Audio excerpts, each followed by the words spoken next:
할렐루야.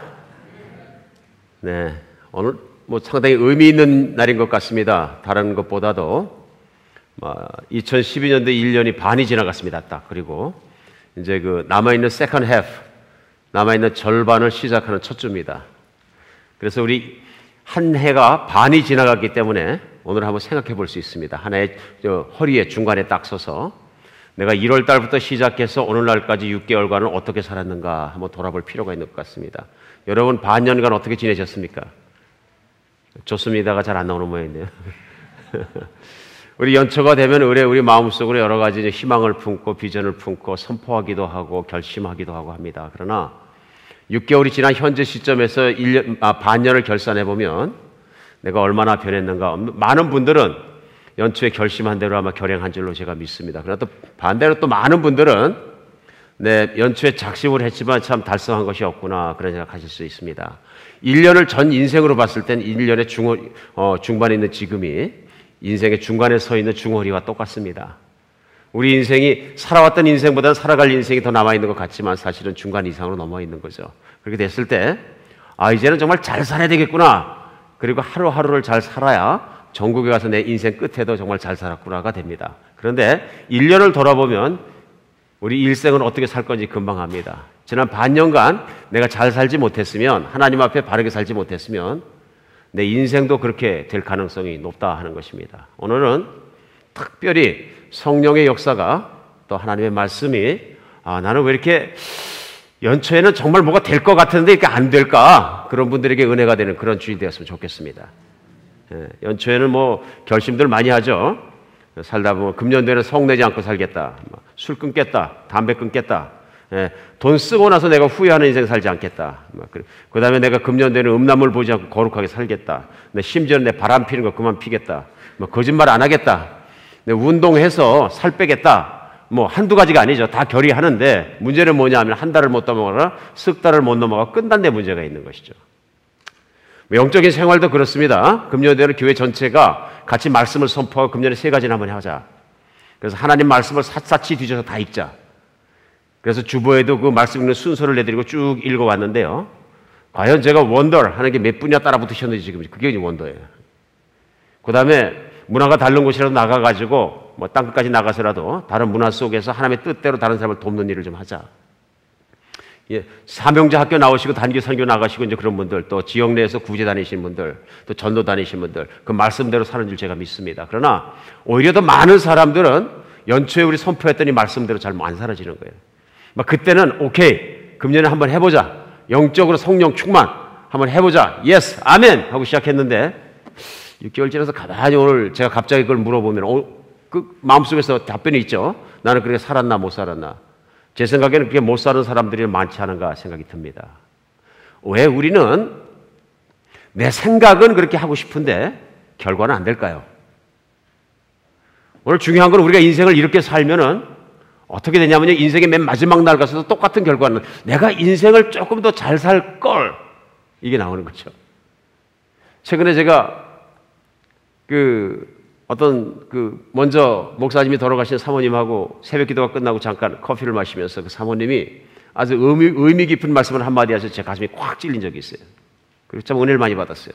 그 말씀이 뭐냐 하면은 은퇴하신 목사님들을 만나서 이렇게 얘기를 나누다 보니까 한 목사님이 그러시대요. 왜 은퇴하고 나서야 하나님의 말씀이 깨달아질까? 정말 이해가 가는 말씀이에요. 그거. 그 말씀의 깊이가 내가 자유해제에 더 깊이 깨달아지는데 이걸 말씀을 전해야 된다는 생각 속에서 붙잡히게 보시니까 목적이 따로 있기 때문에 깊이가 안 깨달아졌는데 이제 자유해지시니까 깨달아지시는데 이제는 설교할 기회가 없으시겠죠? 우리 인생이 이렇게 돼서는 안 되겠습니다. 인생 맨 끝에 가서 이제는 알았다 깨달아졌는데 하나님이 한 번만 더 살게 해주신다면 기회가 없죠. 인생은 한 번뿐입니다.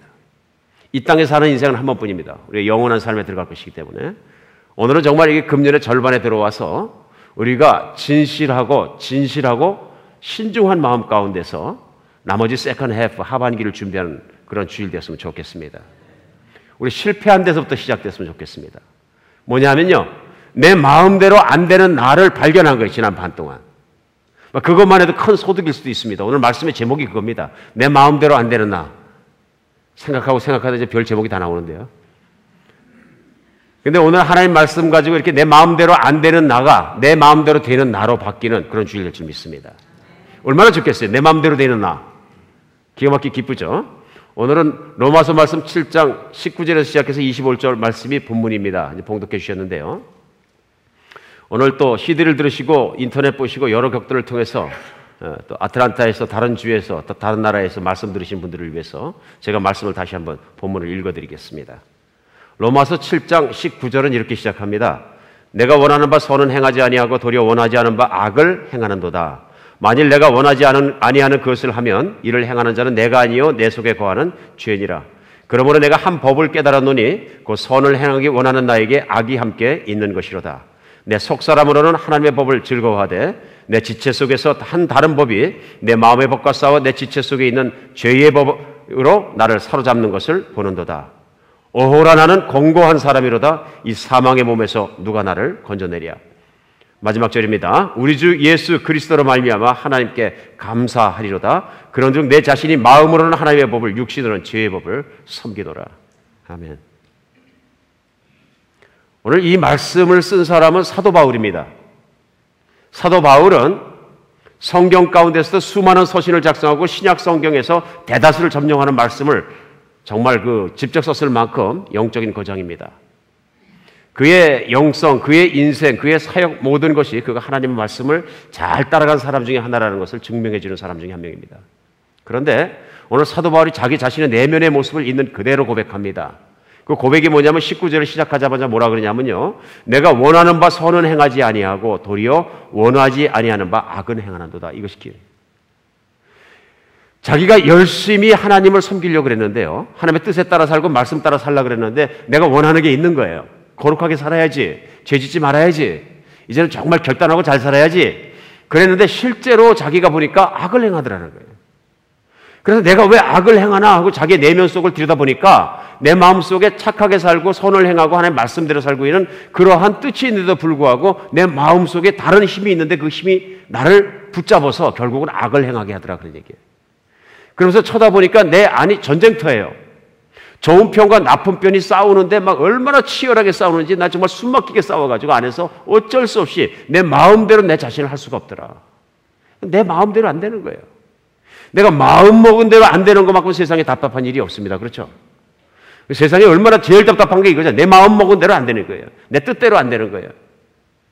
그래서 거기 결론적으로 얘기한 결론이 뭐냐면 24절에 보면요. 오호라 나는 공고한 사람이로다. 이 사망의 몸에서 누가 나를 건져내랴.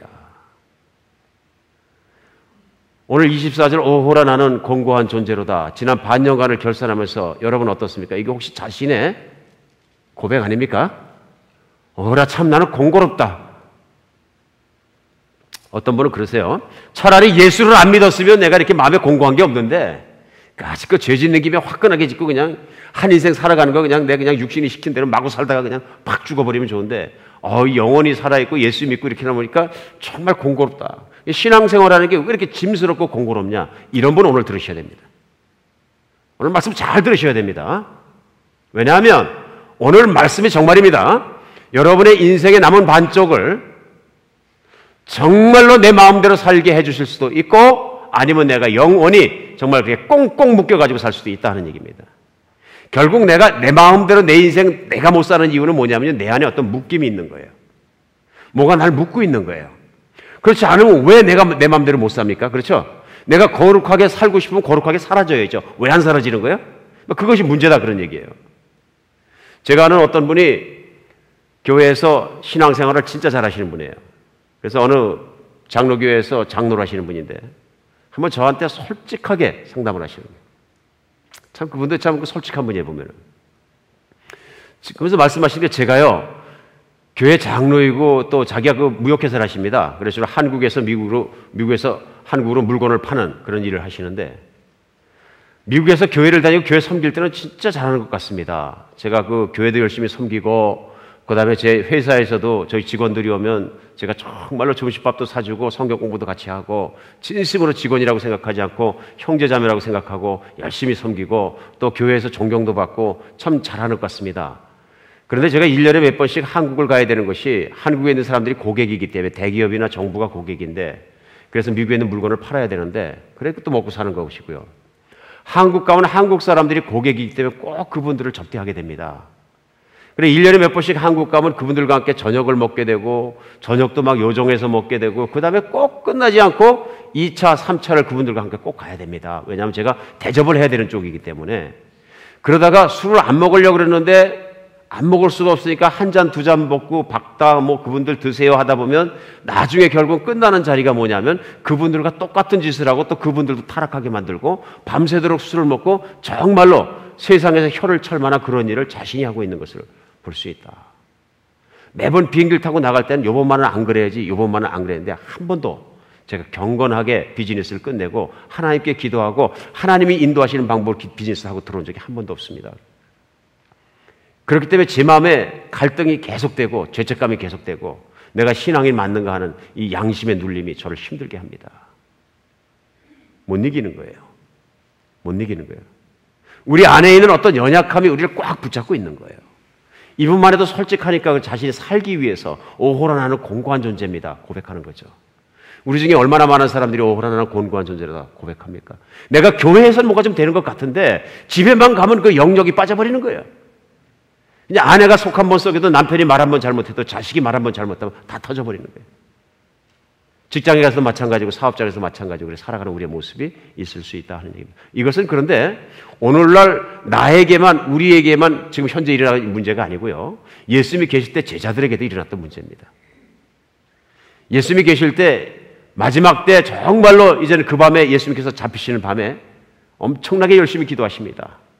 땀이 피처럼 떨어지게 기도하시면서 이제 그 환란이 오고 예수님이 붙잡히시고 십자가 못 박히시면 제자들이 얼마나 힘들겠어요? 대환란이 찾아오니까 예수님이 제자들에게 얘기합니다. 오늘은 철야기도 좀 해라. 졸려도 오늘만큼은 너무너무 중요한 날이니까 다 깨서 기도해라. 밤새도록 기도하든지 철야기도 해라. 그럴 때 제자들이 대답은 잘했을 거예요. 예수님 가서 한 번 기도하고 와서 보니까 다 코 고는 거예요. 난리 난 거예요. 두 번째 기도해서 와서 보니까 또 코 고는 거예요. 세 번째는 안 되겠다. 예수님이 하신 말씀이 마태복음 26장 41절에 보면 그래 마음은 원이로되 육신이 약하구나. 마음에는 그렇게 하고 싶은데 아멘 하고 예수님을 따르고 싶은데 기도하려고 엎드리니까 어떻게 됐어요? 3분 만에 입신한 거예요. 우리도 철야 기도하면 이제 그런 사건이 일어나는데 새벽 기도할 때도 기도하다 보면 푹 쓰러지는 경우가 있는데 잠들어 버린 거예요. 깨워도 못 깨는 거예요. 마음에는 기도해야지 분명히 있는데 몸이 안 따라주는 거예요. 왜 이런 일이 일어나는지요. 오래 묵은 문제지만 우리도 그렇죠. 하나님이 잘 따라야지 안 따라지는 거예요. 이럴 때 우리에게 오는 게 뭐냐면요. 혼란스럽고 좌절스럽습니다. 어떨 때 막 신앙생활을 아예 포기하고 싶어버리고요. 정말 이렇게 힘든 인생, 힘든 신앙생활을 어떻게 해야 되는가 막막할 때도 너무나 많습니다. 이런 문제 해결하는 길이 있을까요?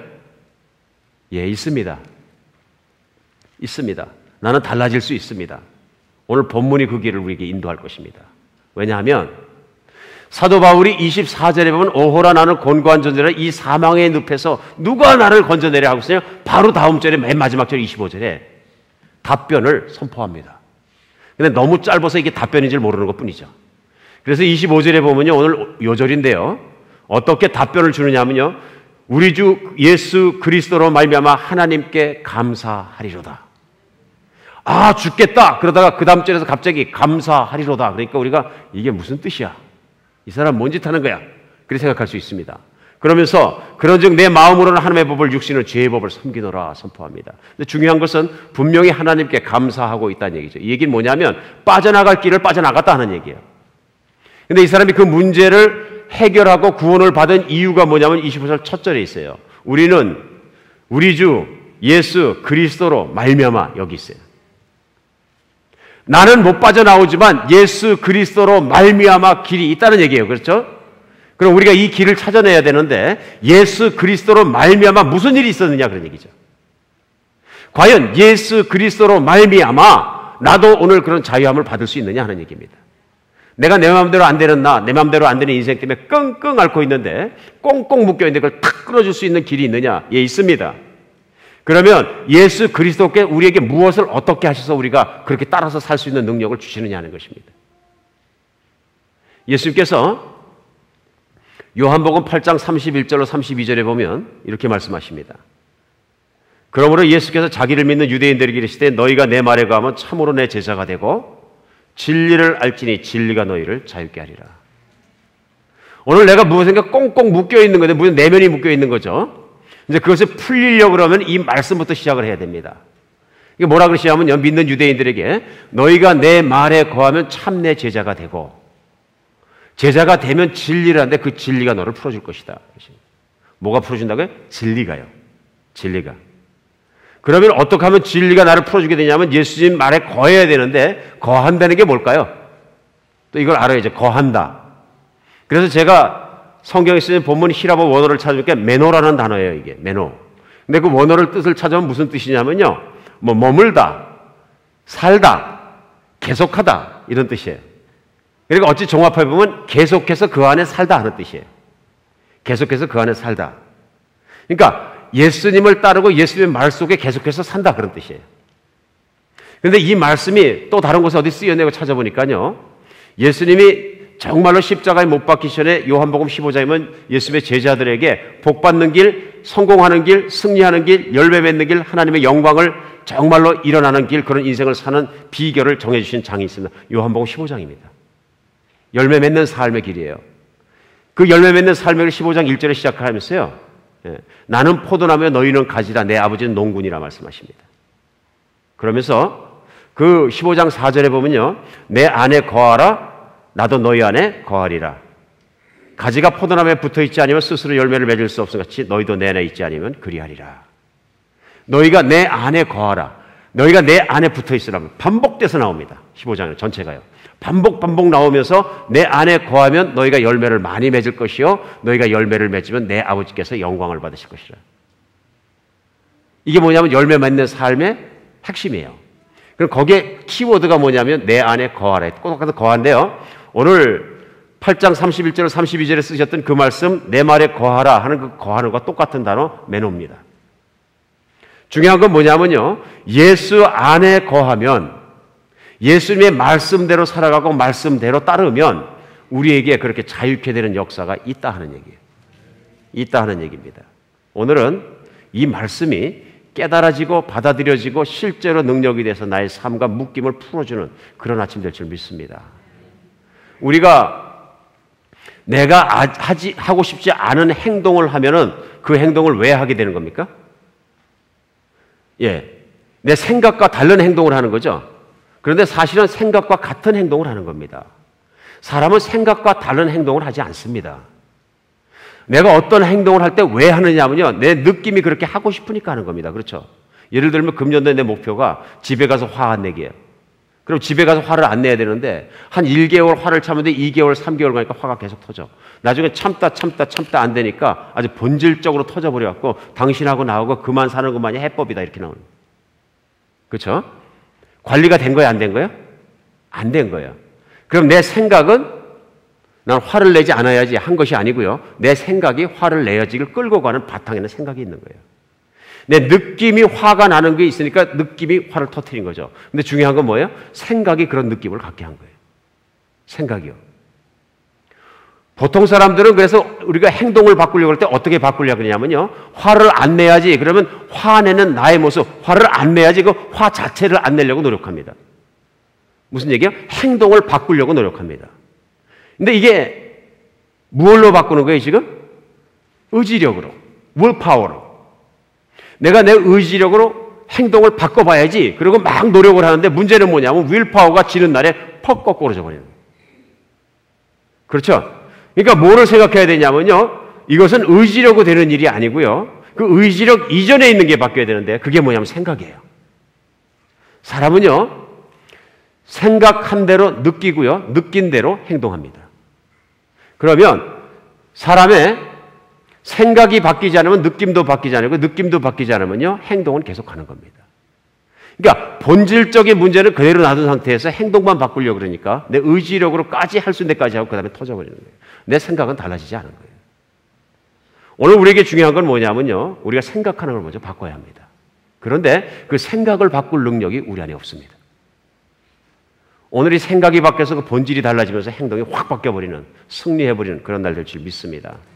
지난주에는 우리 교회 제자반들이 동일하게 각 반이 기도에 대해서 배웠습니다. 기도 모르는 사람이 어디 있겠느냐? 그럼 그렇지 않습니다. 그렇지 않습니다. 그 증명하는 게 뭐냐 하면 예수님께서 이런 기도는 하지 말아라. 그러고 분명히 말씀하신 게 있습니다. 그 분명히 말씀하신 게 뭐냐면 다른 건 몰라도 외식하는 기도는 하지 말아라 말씀하셨어요. 그래서 마태복음 5장 5절에 보면은 또 너희는 기도할 때 외식하는 자와 같이 하지 말라. 그들은 사람에게 보이려고 회당과 큰 거리 어귀에 서서 기도하기를 좋아하느니라. 내가 진실로 너에게 이르니 그들은 자기 상을 이미 받았느니라. 무슨 기도 하지 말라 그러시는 거예요? 외식하는 기도. 밖에서 밥 먹는 게 아니고 다른 사람 보이기 위해서 기도하는 거 하지 말라는 말씀이세요. 그렇죠? 보이기 위해서는 기도하지 마라. 그런데 제가 이거 말씀을 정말 나눌 때마다 물어보는 질문이 있습니다. 혹시 여러분 중에 외식하는 기도를 들어보신 적 있습니까? 그러면 없습니다. 그런 적이 한 번도 없어요. 다 같이 한 목소리 있습니다는 항상 일어나는 일. 왜 그럴까요? 신앙생활을 좀 하고 이렇게 교회생활을 좀 하고 예배를 드리다 보면은 공예배를 드리고 식사기도도 하고 대표기도도 하고 또 어떤 활동도 하고 하다 보면 꼭 같이 기도하다 보면 대표기도가 있거든요. 그럼 대표기도를 하는 내용들을 이렇게 들어보면서 이렇게 같이 아멘 하고 올라가야 되는데 그 아멘이 안 되고서는 그냥 마음속으로 이 사람 왜 이러나 그럴 때가 있다는 얘기예요. 그래서 왜 그렇게 외식하는 기도가 있다고 생각합니까? 그러면 대표기도 하는데 그 사람이 진정성이 안 느껴, 진심이 안 느껴진다. 혹은 너무 허세 부리는 것 같다. 아니면은 너무 사람들에게 은혜 끼치려고 노력하는 것 같다. 가식인 것 같다. 하나님께 드리는 기도가 아닌 것 같다. 이런 얘기를 공통적으로 많이 하십니다.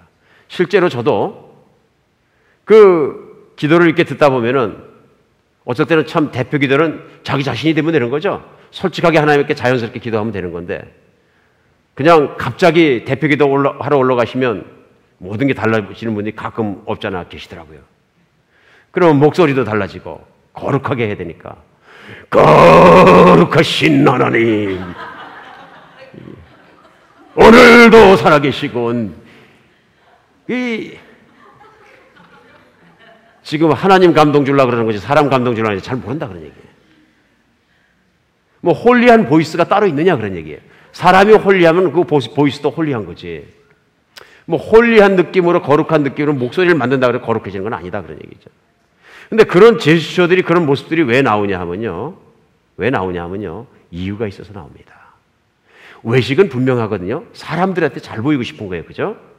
그런데 문제는요. 이런 분들의 이런 모습을 해결할 수 있는 길은 내가 외식하지 말아야지. 그럼 언젠가 또 나오는 거예요, 이게. 그렇죠? 또 지고 하는 거예요. 안타까운 거죠. 그럼 왜 사람들한테 잘 보이려고 그럴까요? 그걸 찾아내야죠. 그럼 왜 사람들한테 잘 보이려고 그러는 겁니까? 간단하죠? 사람들에게 잘 보여야지 내가 높아지는 거예요. 어디서 그렇습니까? 세상에서 그러잖아요, 세상에서. 우리가 더 많은 시간을 교회 안에서 삽니까? 세상 속에서 삽니까? 훨씬 더 많은 시간을 세상 속에 살아가거든요. 세상 한복판에서 사업하고 직장 다니고 공부하고 비즈니스하고 그 안에 살아가잖아요. 우리 세상 안에 살아가는 사람들이라 세상에 있는 것들을 아무 희석 없이 그냥 받아들이는 거예요. 그 무슨 얘기냐면요. 세상에는 모든 것에 가격표를 매깁니까? 안 매깁니까? 매깁니다. 세상에 가격이 없는 것은 없습니다. 사람에게도 가격표를 매깁니까? 예, 매깁니다. 사람이 돈 많은 사람이 더 대우해 줍니까? 돈 없는 사람을 더 대우해 줍니까? 돈 많은 분들을 훨씬 대우해 주던데요, 제가 보니까. 세상에 나가면요. 진짜 그렇던데요. 비행기도 돈 많이 주면 1등석 타고 레드카펫 밟고 서 있고 줄 서 있는데 줄 안 쓰고 다 그렇게 되던데요. 세상에서 많이 배우면 더 가치가 높게 쳐줍니까? 안 배우면 더 높게 쳐. 많이 배웠고 박사학위 몇 개 받으면 확실히 존중할 사람으로 그 말을 신중하게 듣던데요. 가치가 있는 겁니까? 없는 겁니까? 있는 거죠. 생긴 것도 그렇던데요. 잘생기면 더 대우해주고 못생기면 대우 안 해주던데요, 보니까. 그러니까 우리 자매님들이 그런 얘기 있잖아요. 예쁘게 생기면 웬만큼 잘못하는 것도 죄가 아니래. 근데 못생긴 건 죄래. 이게 세상 기준 맞잖아요. 이쁘기 때문에 봐주는 거예요. 그러니까 이미 이쁜데도 불구하고 자꾸 뜯고 고치고 해서 모든 사람의 인정을 다 받으려고 그러는 거잖아요. 그러니까 조금 이쁜 자매님들은 어디 가서 자리에 앉았는데 한 사람이라도 자기를 이쁘다고 생각 안 하는 사람이 있으면 용납을 못 해. 그 마지막 사람이 같이 살 것도 아닌데 이쁘다 그럴 때까지 몸부림치는 거야. 이건 병이에요. 뭐야 이게? 세상에 있는 가치관이 가진 사람, 배운 사람, 잘생긴 사람, 배경 좋은 사람, 집안 좋은 사람, 스펙 좋은 사람이 더 높아 보이는 거예요. 이거는 세상에 존재하는 사실이에요, 아니에요? 사실이에요. 내가 좋아하건 싫어하건 그거 있는 거예요. 그럼 우리 인생을 살아가면서 공부 열심히 해라, 그래 출세한다, 너 열심히 그 회사 다녀라, 모자래라, 자식들 가르친 거 다 왜 가르친 거예요? 가치 있는 인생을 살으라고요. 가치 있는 인간이 되라고요. 결국 그러니까 우리가 하는 거의 모든 세상에서 하는 일은 신분 상승과 관련이 있습니다. 이렇게 하면 내 신분이 좋아지고 이렇게 하면 내 신분이 떨어지느니라. 그러므로 내 인생을 망가뜨리고 싶으면 네가 신분 상승을 안 하면 넌 아래 있고 맨 밑에 있으니까 망가진다. 세상에서 탑 2%가 되어라. 이게 부모들 마음 아니겠어요? 이렇게 가르치고 이렇게 노력하고 몸부림 쳤는데 세상에서 나의 포지션은 정해져야 안 정해져요? 정해집니다. 100명의 사람이 모이면 난 어디쯤 있을까? 딱 내 가치의 마킹이 떨어집니다. 내 신분은 어디 있다? 여러분 얼마짜리십니까? 세상에서. 찾아보셔야 돼. 나벨이 얼마짜리인가? 세상에서 내 가치가 있어요, 없어요? 있습니다. 있습니다. 그걸 추구하면서 사는 거예요. 내가 세상에 있는 가치는 몸부림치고 거기까지 간 거예요. 꼴등하려고 몸부림치는 사람 없고요. 돈 안 벌려고 몸부림치는 사람 없어요. 최선을 다했는데 거기가 내 위치인 거예요. 바꿀 수 있어요, 없어요? 해보니까 안 바뀌는 거예요. 그런데 그 신분 상승이 바뀌는 데가 어디예요? 교회예요. 교회요. 교회에 와서 보니까 택시 운전하시는 분도 세상에서는 그렇게 높지 않은 것 같은데 교회에서 장로가 되니까 장로님 하고 대기업의 회장도 인사하던데요. 대기업의 회장님이 절대로 시내에 있는 택시 운전하시는 분한테 그렇게 인사할 일이 없거든요. 그러니까 교회에서 장로만, 한 교회 장로만 되면 어떻게 돼요? 신분이 바닥에 있다가 하늘까지 튀어 올라가 버리니까 장로 좋아요, 안 좋아요? 가문의 영광이죠. 우리 가문의 자랑이지요. 내가 언제 국회의원 돼갖고 가문의 자랑이 돼봐. 장로 되려고 몸부림 쳐야 안 쳐요? 몸부림을 쳐야 되는 거죠. 어떻게 하면 장로 돼요? 거룩해 보이고 열심히 일하고 경건해 보이면 그렇게 대표기도 하라니까 나중에 되는 게 거룩하신 하나님 이게 나오는 거죠. 그 행위의 시작이 뿌리가 어디 있느냐 하는 거예요. 행위의 뿌리가. 이걸 붙잡지 못하니까 세상에서 신분 상승을 악착같이 도모하던 사람들이 교회에 들어와서 교회에서 똑같은 신분 상승을 도모하니까 교회가 갈라지고 싸우고 난리치고 별 난리가 다 나는 거예요. 교회가 교회되지 못하게 하고요. 신앙은 안 나타나고 이상한 정치판처럼 되고 그게 다 그래서 그런 것입니다. 오늘 문제는 뭐냐 하면요. 기도 가지고 얘기를 시작했습니다마는 하나님이 들으시기에 가증한 기도도 있다고 성경은 말씀하시는 거예요. 잠언 28장 9절에 보면 하나님이 기가 막힌 말씀하세요. 사람이 귀를 돌려 율법을 듣지 아니하면 그 기도도 가증하니라. 무서운 말씀이죠. 사람이 귀를 돌려 하나님 말씀을 듣는 걸 열심히 하지 않으면 그 기도하는 사람의 기도도 가증한 소리라 말씀하시는 거예요. 사람들이 세상에서 왜 그렇게 인정받으려고 그럽니까? 신분 상승을 위해서요. 내가 사장에게 인정받으면 승진되고, 인정받으면 올라가고, 세상 사람들이 인정받으면 국회의원도 되고, 다 되잖아요. 인정받으니까 되더란 얘기예요. 교회에서도 인정받으려고 몸부림치는 거예요. 기도를 하든 사역을 하든 성도들한테 인정받으려고, 성도들한테 은혜 끼시려고 막 어필하는 거예요. 이건 아닙니다. 중요한 건 뭐예요? 나는 세상에서 내가 얼마짜리인지 분명히 아는데, 100명이 모이면 내가 어느 정도 위치에 내가 분명히 압니다. 바꾸기 어렵습니다. 중요한 건 뭐예요? 하나님은 나를 얼마짜리라고 하십니까? 여러분 스스로 물어보세요. 하나님 나는 얼마짜리예요? 하나님 여러분 심장에 지금 얼마짜리라고 대답하십니까? 그게 여러분 가치입니다. 제가 분명하게 아는 하나님이 우리에게 주신 가치는 얼마냐 하면요. 예수님이 나를 위해 십자가에 죽으셨다는 가치예요.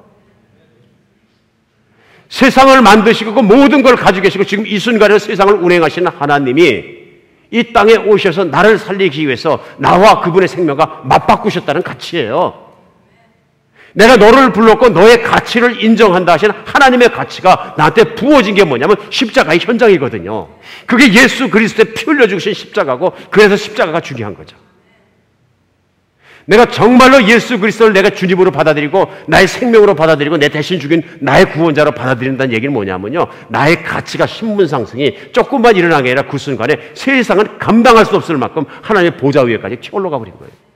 이거 무시무시한 사건이에요. 엄청 놀라운 사건이고요. 대단한 사건이에요. 흥분하지 않을 수 없는 거예요. 누가 이호셉 목사가 왜 소리 지르냐고 물어보면 찬찬히 얘기하지. 저 이 대목에 오면 흥분하지 않을 수가 없어. 나 같은 인간도 하나님의 자녀가 될 수 있구나.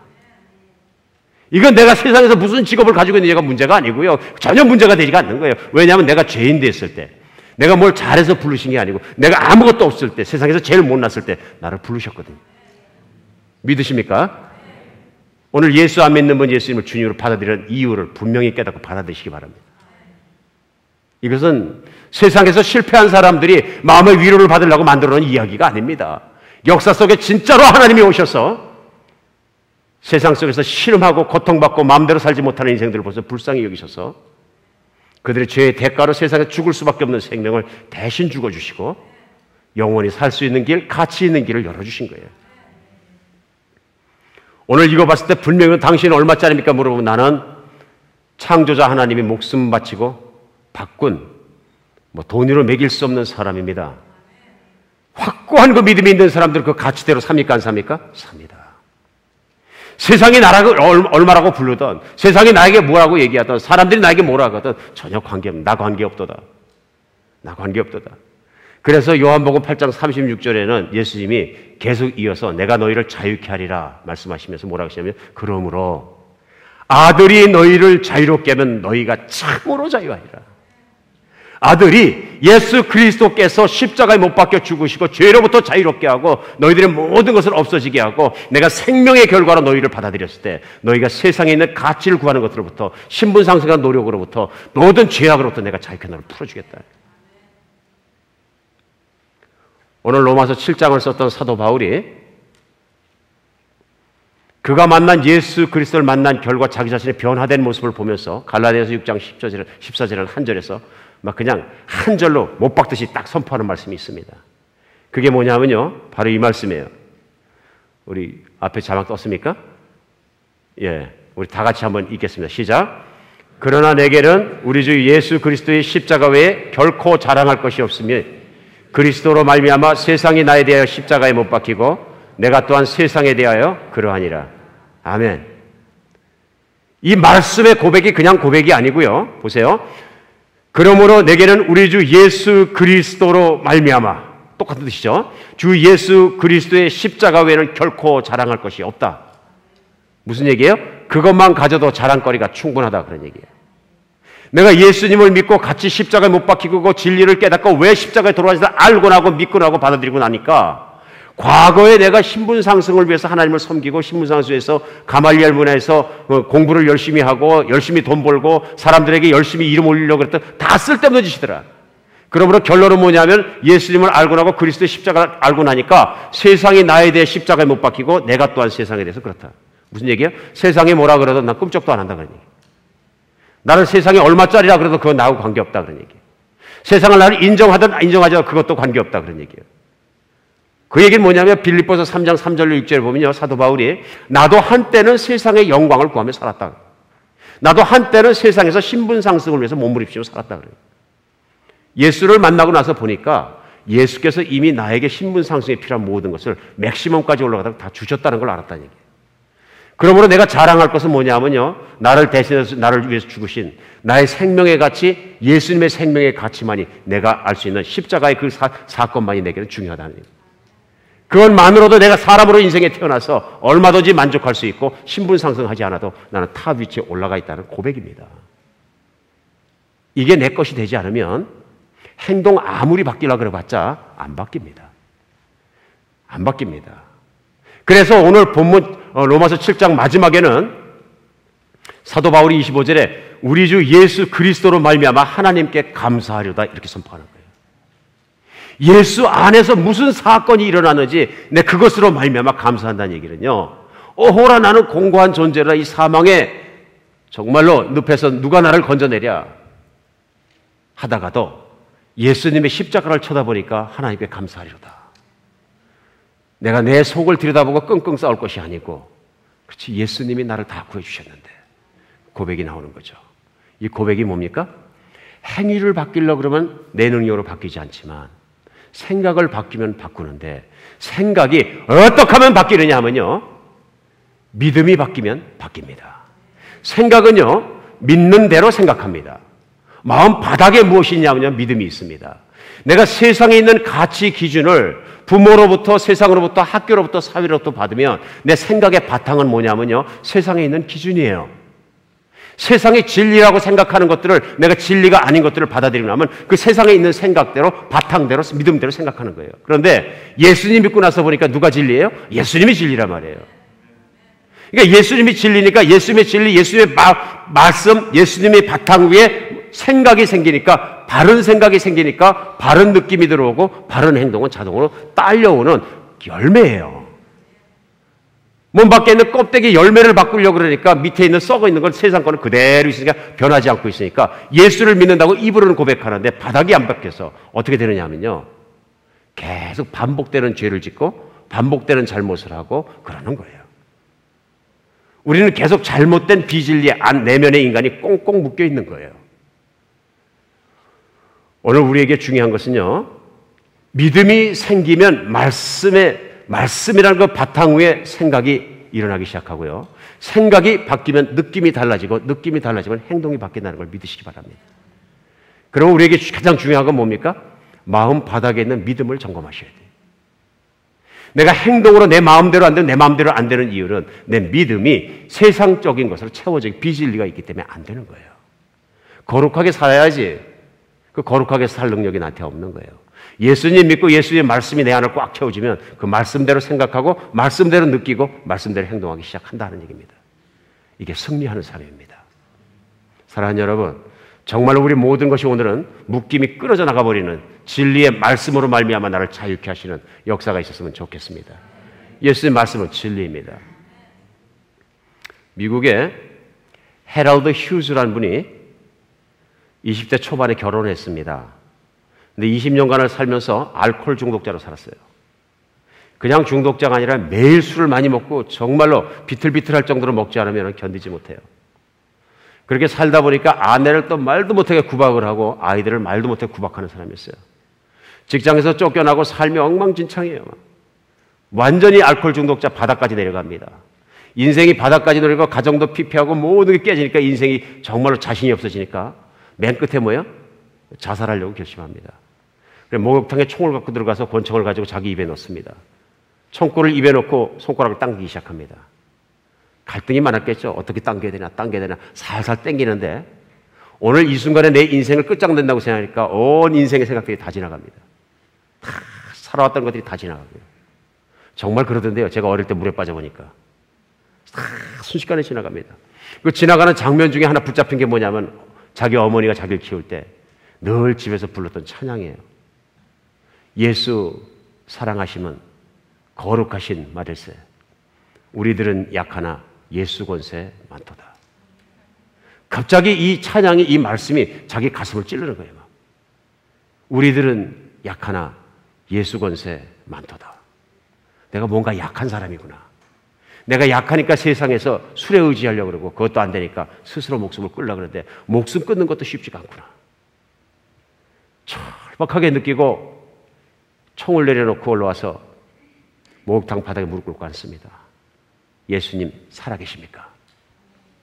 살아계시다면 내가 좀 깨닫게 도와주십시오. 나는 왜 이렇게 가치 없는 인간입니까? 나는 죽고 싶습니다. 그때 예수님이 그 사람을 만나주십니다. 어머니 안에 있던 믿음같이 예수를 향한 믿음을 갖게 하시고 한번 예수를 믿고 한번 살아보자. 2시간 반을 막 정신없이 울고 예수님 앞에 잘못 살았습니다. 술꾼 깨주세요. 기도한 덕분으로 술이 끊어집니다. 예수님 열심히 섬기기 시작하니까 사람이 완전히 변해버립니다. 예전에는 육신의 방법대로 세상의 방법대로 스스로의 가치를 생각하니까 나는 알코올 중독자야. 알코올 중독자일 뿐이야. 나는 실패자야 생각했는데 예수님을 믿고 나서 보니까 자기가 세상에서 가장 존귀한 존재라는 걸 깨닫게 되는 거예요. 이제는 존귀한 존재답게 술도 끊고 열심히 삽니다. 열심히 사니까 41세에 술을 끊고 예수를 믿고 하나님만 바라보는 사람입니다. 그 뒤에 8년 뒤에는 이 사람이 아이오와 주의 주지사가 됩니다. 그로부터 4년 뒤에는 워싱턴 DC의 상원의원이 되고 국회의장이 되는 사건이 일어납니다. 한 사람이 알코올 중독자 술 주정권으로 가정 파탄 내고 와이프 때리고 끝낼 수도 있고요. 예수가 그 안에 들어가니까 예수님의 진리가 그의 가치를 확인시켜 주시고 묶여있던 자아로부터 자유롭게 풀어주시니까 우리가 볼 때도 세상에서 볼 때에도 가치 있는 인간으로 변하는 것입니다. 하나님이 인정하신 가치 있는 인간이 어떻게 세상에 나가서 무가치한 인간이 될 수 있겠어요? 절대로 그렇지 않습니다. 중요한 것은 이것입니다. 예수를 믿으면 그분의 말씀이, 그분의 능력이, 그분의 십자가의 능력이 우리 세상의 모든 거짓말로부터 깨끗하게 자유하게 끌어주시는 줄 믿으시기 바랍니다. 속아서는 안 되는 것입니다. 진리가 없으니까, 믿음이 없으니까 생각이 다르고, 생각이 잘못되니까 느낌이 달라지고, 그 다음에는 행동이 달라지고 세상에서 실패자로 살아가는 것입니다. 우리는 실패자가 아닙니다. 오늘 로마서 7장 말씀을 생각하면서 또 오늘 들으신 모든 말씀을 생각하시면서 우리 인생에도 좀 적용했으면 좋겠습니다. 이렇게 자유롭게 살아가는 것 매일매일 우리가 선택해야 되는 문제입니다. 오늘 두 가지만 적용해서 제일 먼저 문제의 뿌리를 캐내시기 바랍니다. 인생을 살아가면서 내 문제가 있으면 문제를 그대로 두지 마시고요. 문제의 현상, 그 외부적으로 나타나는 그것을 다루려고 노력하지 마시고 그 문제가 왜 일어나는지 뿌리를 캐셔야 됩니다. 뿌리를 캐셔서 그 뿌리에 박혀있는 잘못된 것을 뽑아내십시오. 오늘 가르쳐드리겠습니다. 내가 알코올 중독에 걸리고 세상을 도망다니는 것이나 세상 안에서 세상만을 추구하고 정말 미친 듯이 신분상승으로 해서 뛰어가면서 가족을 깨트리고 난리를 치는 것이나 가족 문제가 일어나는 것이나 관계가 아파지는 것이나 화를 참지 못하는 것이나 다른 중독에 걸린 것이나 내가 타락해서 정말로 음란 사이트만 끊임없이 들어가는 것이나 모든 문제의 그 중심에 그 뿌리엔 뭐가 있냐면요. 예수님을 믿지 않는 것입니다. 세상의 행복은 내 육신에 충족하면 되는 거야 하는 잘못된 진리가 내 안에 들어가 있는 것입니다. 내 안에 잘못되어 있는 뿌리들을 찾아내고 다 뽑아버리시기 바랍니다. 기도하시고 성령님, 제 마음속 깊은 곳을 성령의 빛으로 비춰주시어서 제가 방심하고 세상에 있는 모든 것들 그냥 놔둔 것들 좀 뽑아내 주시옵소서. 제가 연속극을 보다가 세상에는 뉴스를 보다가 세상에는 친구의 말을 듣다가 세상의 삶을 보다가 가치 없게 여겨야 될 것을 가치 있게 느끼고 뿌리 내리지 않아야 될 것을 뿌리 내리도록 방만하게 내어두고 방치해둔 내 마음속에 더러운 것들을 하나하나 드러내시고 다 뽑아버리게 해주시옵소서. 그리고 예수님의 가치대로 예수님의 말씀대로 이것을 회복시켜 주시옵소서. 내 문제의 뿌리를 발견하시면 대개는 믿음의 뿌리가 빠진 겁니다. 그리스도 예수의 십자가 앞에 나가는 놀라운 믿음의 뿌리를 회복할 때 이건 다 회복되는 일입니다. 두 번째는요. 뿌리가 빠진 자를 그대로 두지 마시고요. 그 자리를 말씀으로 채우시기 바랍니다. 말씀으로. 오늘 예수님이 그 요한복음에 뭐라 그랬어요? 너희가 내 말에 거하면 참 내 제자가 되고 진리를 할지니 진리가 너희를 자유케 하리라. 내 안에 거하는 말씀이 없기 때문에 내가 말씀 안에 거하지 않기 때문에 나는 세상에 있는 비진리를 미친 듯이 따라가는 것입니다. 사랑하는 여러분, 진심으로 하나님의 말씀이 살아 역동하고 움직이는 내 자신의 내면이 될 수 있도록 말씀을 끊임없이 채우시기 바랍니다.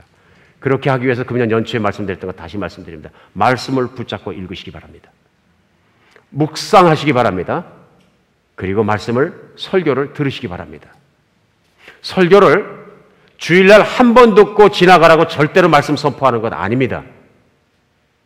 이 설교 말씀이 하나님 말씀이기 때문에 내가 듣고 또 듣고 듣고 또 듣고 듣고 또 듣고 하다 보면 그 말씀이 내 것이 됩니다. 그것이 내 믿음이 되고요.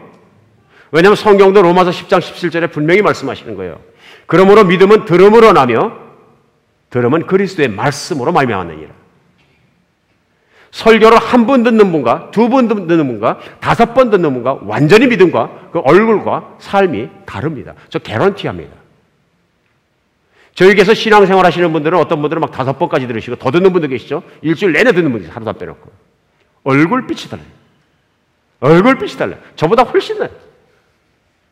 놀랍게 변하세요. 말씀 그대로 적용해 버리세요.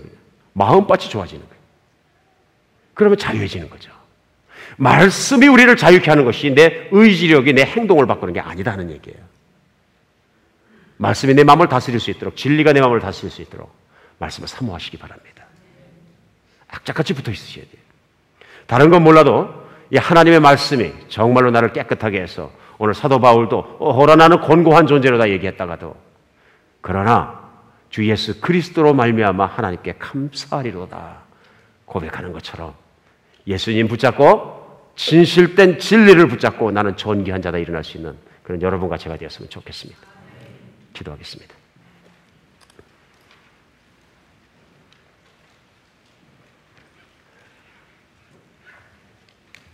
예, 하나님,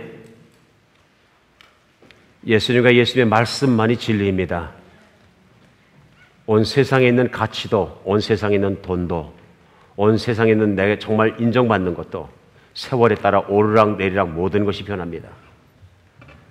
오직 예수님과 예수님의 말씀만이 변함이 없습니다. 우리가 기댈 수 있는 것도 확연히 붙잡을 수 있는 것도 예수님입니다. 예수님이 이 시간 오셔서 진리의 말씀 가운데 우리의 내면을 붙잡아 주시고 우리 마음속에 우리가 세상에 있는 것이 마음대로 주물러 내놓은 방만하게 내어놨던 방치했던 우리 마음속에 더러운 모든 것이 드러나게 하여 주시옵소서. 나의 마음을 장악하고 있는 더러운 것들, 진리가 아닌 것들 다 드러나게 하여 주시옵소서. 이제 그리스도의 말씀으로 그 뽑힌 자리에다 다시 심어주시고 내가 정말 주님께서 생각해 얼마나 존귀한 자인가 알게 하시는 것뿐만 아니라 이제는 정말 주님의 말씀대로 살 수 있는 능력이 내 안에 있다는 걸 믿게 도와주시옵소서. 주님만이 묶인 우리를 자유케 하실 수 있습니다. 그리스도 예수 이름으로 기도합니다. 아멘.